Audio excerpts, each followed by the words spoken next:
الناس لازم تفهم إن عبد الفتاح السيسي جه يحكم مصر عشان هدفه الأول والأخير محاربة الدين. ببساطة كده، واحد إعلامي زي إبراهيم عيسى أكثر إعلامي في مصر. إبراهيم عيسى ده حطوه في قناة القاهرة والناس عشان خاطر يسب في صحابة النبي. طبعا انتوا سمعتوا الكلام ده لما سب عبد الله بن مسعود. طيب تعالى كده هات واحد إعلامي يسب في إلهام شاهين أو منى زكي أو يوسف، هيتحبس. لكن بالنسبة ليهم وكنظام البلد إن إبراهيم عيسى ليه حرية الرأي. تيجي الواحد زي إسلام البحيري، ده واحد طلع بيسب في البخاري ومسلم اللي هو تاني كتاب أصلا بعد القرآن. طيب كتاب البخاري ومسلم ده لو مش موجود حضرتك مش هتعرف تتوضأ.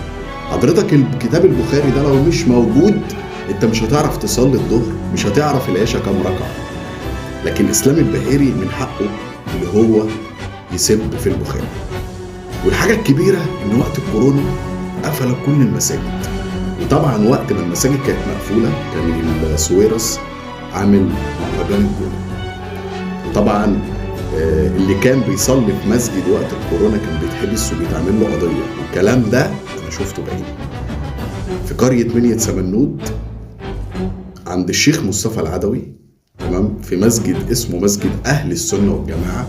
كان في واحد شيخ هناك اسمه الشيخ أحمد العدوي، فتح المسجد وحب يصلي بالناس عشان ربنا يرفع الكرب، والحكومة جت حبست كل اللي في الجامع واتعمل لهم قواضي بالتلفيق، كل واحد خد فيها 6 شهور. ولولا تدخل الشيخ مصطفى العدوي ودفع من تحت الترابيزة 1,000,000 جنيه، والكلام ده هتحاسب عليه قدام ربنا يوم القيامة. دفعت 1,000,000 جنيه عشان خاطر الناس دي تخرج.